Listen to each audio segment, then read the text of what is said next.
All right, part 3 of Rousseau's Social Contract. We are starting with chapter 7. We're going to do chapter 7, 8, and 9. That will complete what Rousseau called Book 1, which is something like 20 pages. I don't know.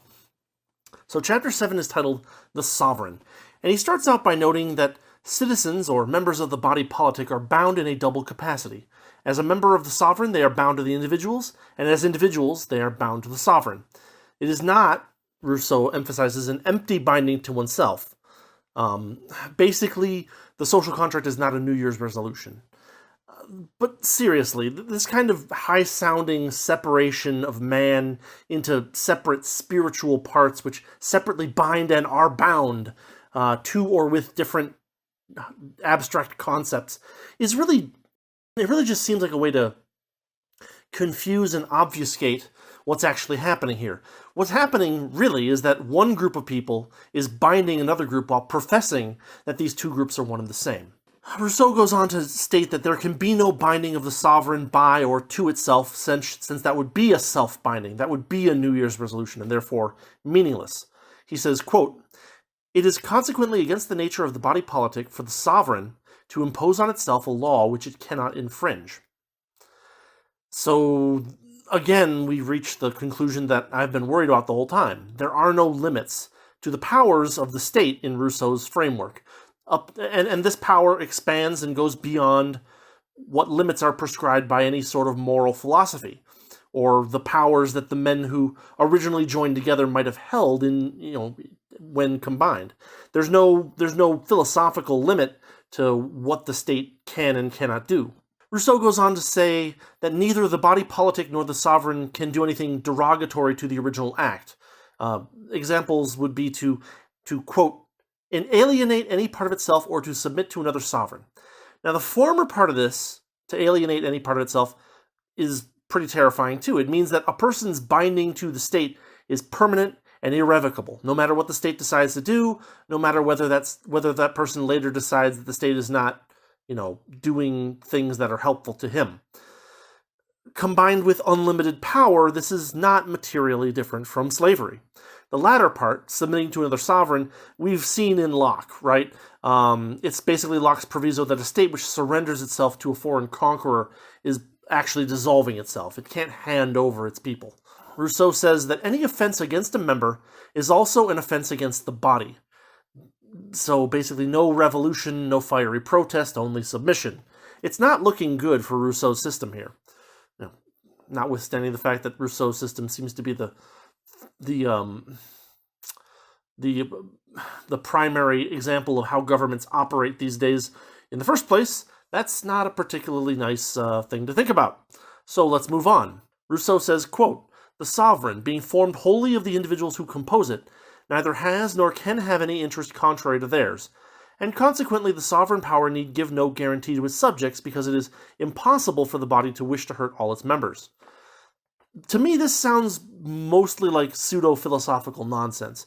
Members of the sovereign absolutely can have interests contrary to others, and they can act upon them, and they can do so by subterfuge of various types. A point that this implies is that we can have no Bill of Rights. We can have no rights of the people outside of the government. Rousseau stated this already, kind of, I think, but he's making it very clear here. It's worth noting that the use of the phrase, all its members, right? That is a sidestep. Nobody thinks, right? Nobody thinks that tyrants are trying to hurt themselves. We think that they're trying to live at the expense of the other members of the society from which they have usurped power.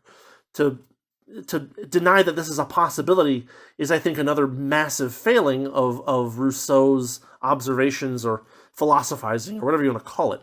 Here's the next quote. Quote, "We shall also see later on that it cannot hurt any in particular." This is patently false and plainly silly. It's kind of like stop hitting yourself of political philosophy. Rousseau doesn't put the argument here because he recognizes that he needs to spend more time propagandizing you before you might accept this argument. He needs to muddle things out in order for you to, possibly say, oh, well, that kind of sort of makes sense.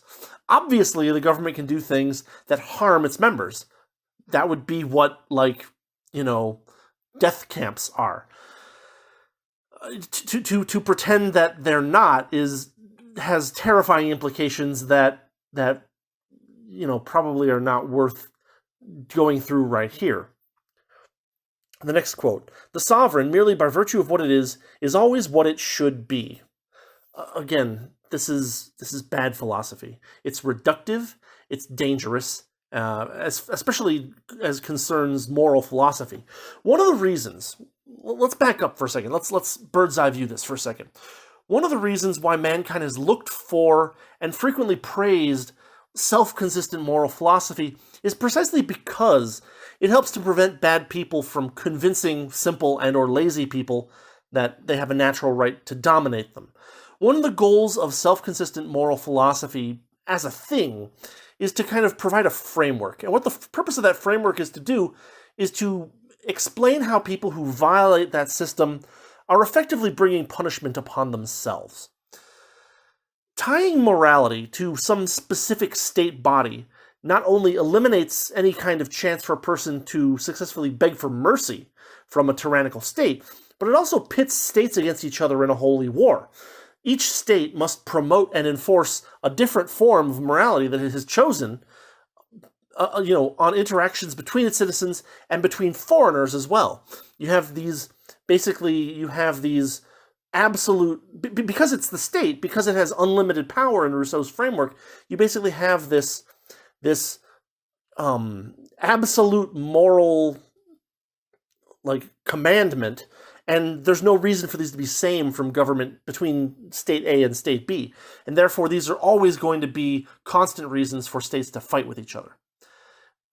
On the other hand, if we think about a self-consistent and limited moral system, where some things are judgeable and some things are well, I don't like that, but there's nothing necessarily morally wrong with that. When we make that distinction, we're doing something very important.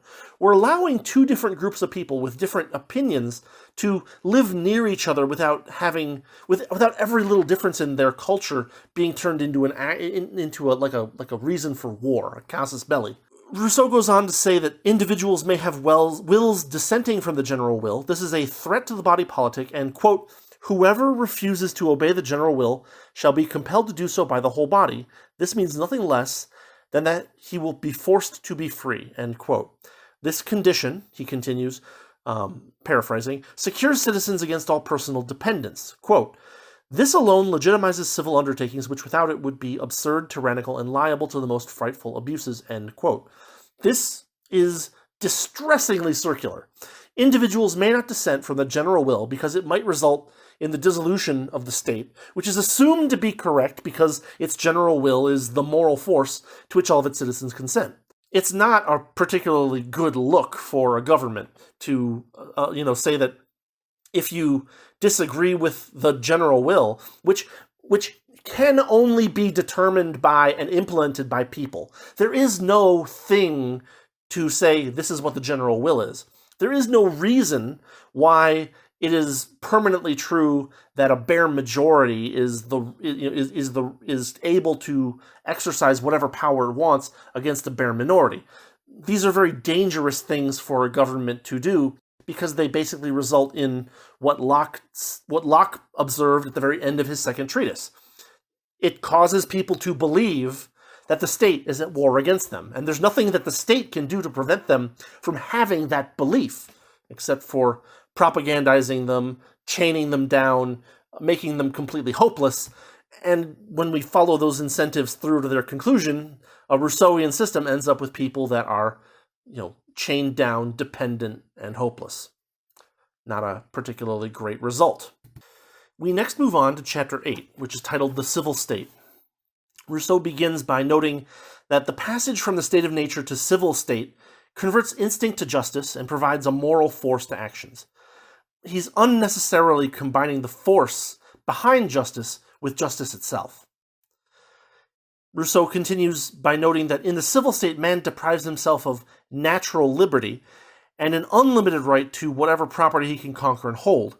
In return, he gets civil liberty and proprietorship of his true property. Now, this is something where Rousseau is actually getting at something a little bit important. The conception of natural rights doesn't really have a defense against those who simply deny that such rights exist and or bind their behaviors in any way. Locke dealt with this by his rather unusual distinction between the state of nature and the state of war.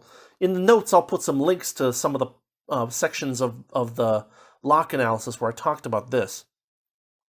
But by recognizing that nothing can stop someone from believing you were at war with him, or rather, Locke has this distinction between state of nature and state of war, and he also notes that there's nothing to prevent. There's no thing that prevents someone from believing that you are at war with him, should he be determined to believe that. What Rousseau offers instead is kind of this tacit agreement of the social contract, and then he simply takes all dissent to whatever property rights the general will decides to recognize and sweeps it all under the rug. It's not a very good solution. If we ask ourselves the important question, which is the less dangerous perspective in the long run? That's really the important question. Which accords, Locke's or Rousseau's, are more close to reality? Which makes more sense in kind of how things look?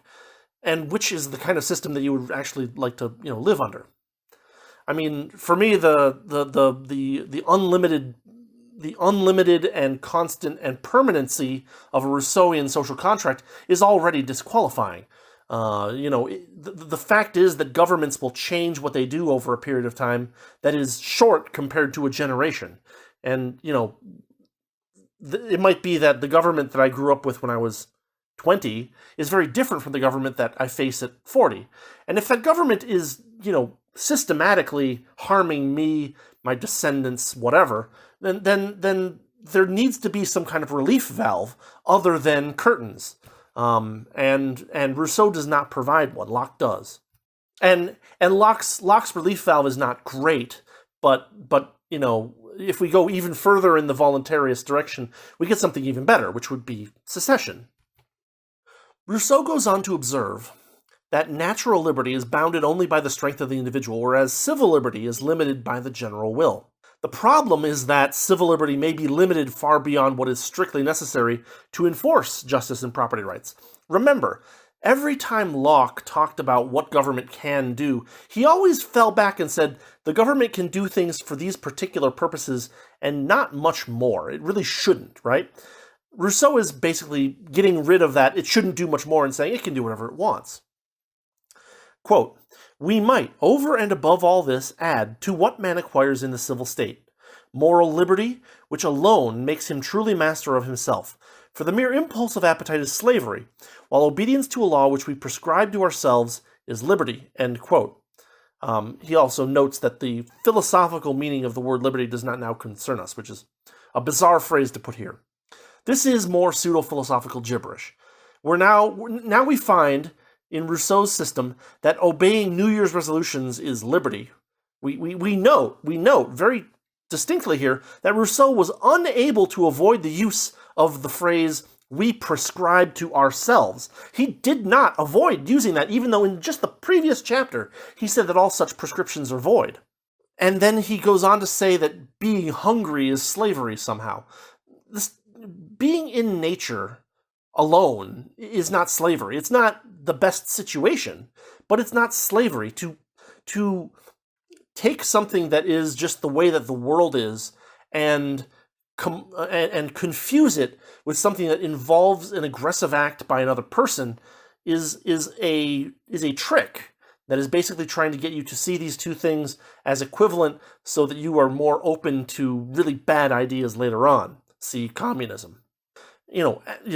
Speaking of communism, anarcho-communists and other thieves love this because it allows them to project bare facts of nature, such as hunger, into aggression by unrelated people, which then leads to justifications for expropriation, which is theft. It also gives them a justification to any acts of theft that they may commit, just in a normal social structure. We prescribed this to ourselves, therefore you consented, therefore it is righteous, therefore your dissent is a punishable act. It's got a lot of problems. We'll put it that way. Finishing up this episode, we move on to Chapter 9, Real Property. Rousseau begins, when members become citizens, they take all their stuff with them. I'm paraphrasing, but, quote, public possession is also, in fact, stronger and more irrevocable without being any more legitimate, at any rate from the point of view of foreigners, end quote. Protection from foreign conquest and theft is, in fact, a reasonable thing for people to join together in order to prevent, especially when those people share some kind of common language and or culture.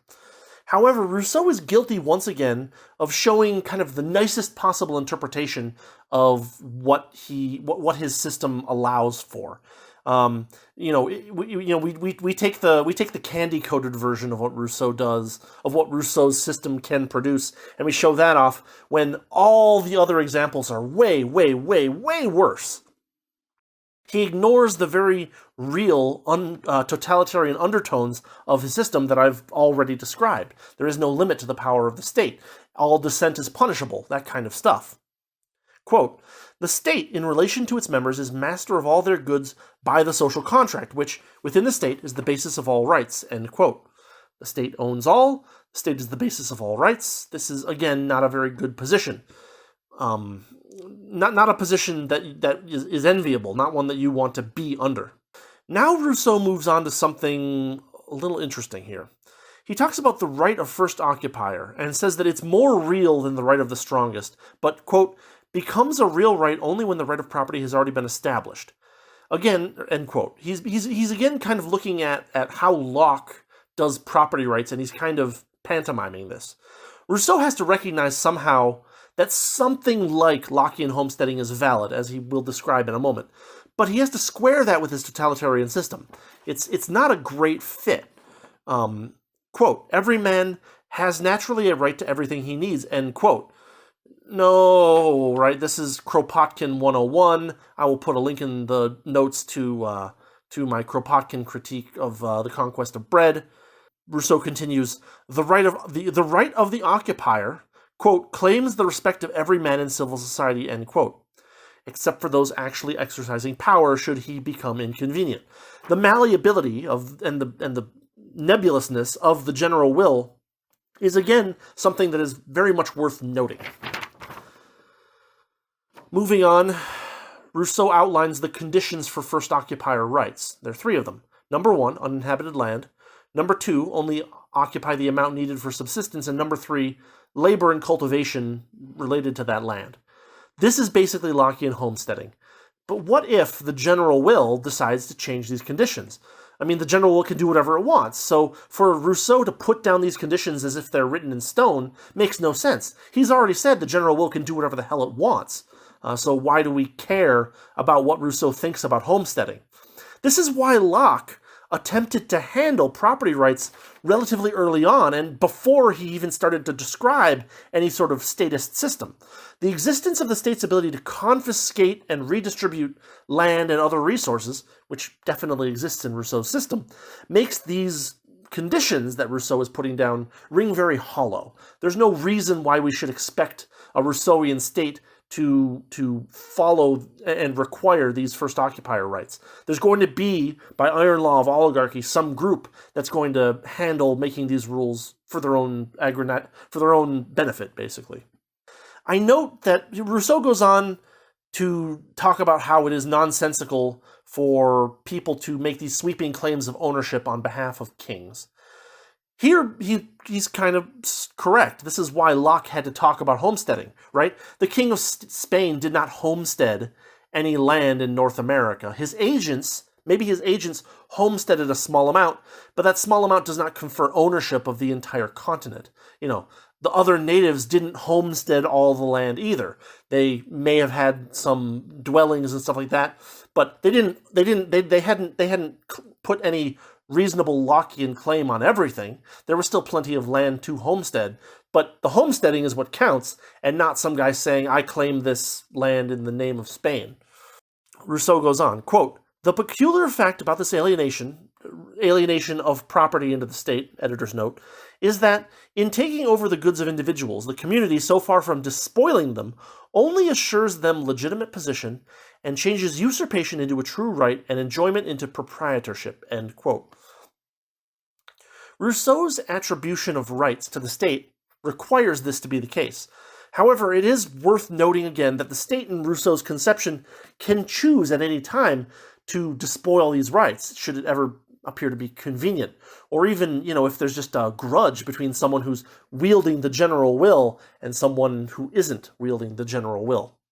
Once again, Rousseau sidesteps. He says he's going to cover the rights of the sovereign versus the rights of the proprietor later on. He's putting off an argument until the reader has been more thoroughly propagandized. Not a great strategy, because already a reasonable reader is like, this is really, really bad. And it's only going to get worse. Quote, "The right which each individual has to his own estate is always subordinate to the right which the community has over all." And there it is. Unlimited, eminent domain, for whatever reason the state finds convenient. You would have thought he would have put that somewhere else, but nope, right here. This is in principle, the abolition of private property. It's even worse than the stuff that we got with Locke that I talked about, saying, well, a voluntary system wouldn't allow you to do this. Locke at least implied over and over and over again, say in chapter 11, I'll put a link in the notes, that the state may not arbitrarily redistribute property, since doing so would not be a power that the people had before they joined together. The whole thing kind of falls flat on its face because the reason that the state exists in a Lockean system is to protect property. If it fails, if it systematically destroys the rights to property, then it's a failed state. In Rousseau's system, he kind of happy words that maybe the state will be nice enough to protect property, but he explicitly states that it's not bound to do so in any meaningful way. Very scary stuff. All right, we're almost done. Rousseau goes on. The social contract substitutes, quote, "for such physical inequality as nature may have set up between men, an equality that is moral and legitimate, and that men who may be unequal in strength or intelligence become everyone equal by convention and legal right," end quote. To talk about this, I will simply link to Rothbard's essay, Egalitarianism as a Revolt Against Nature. It's really all we need.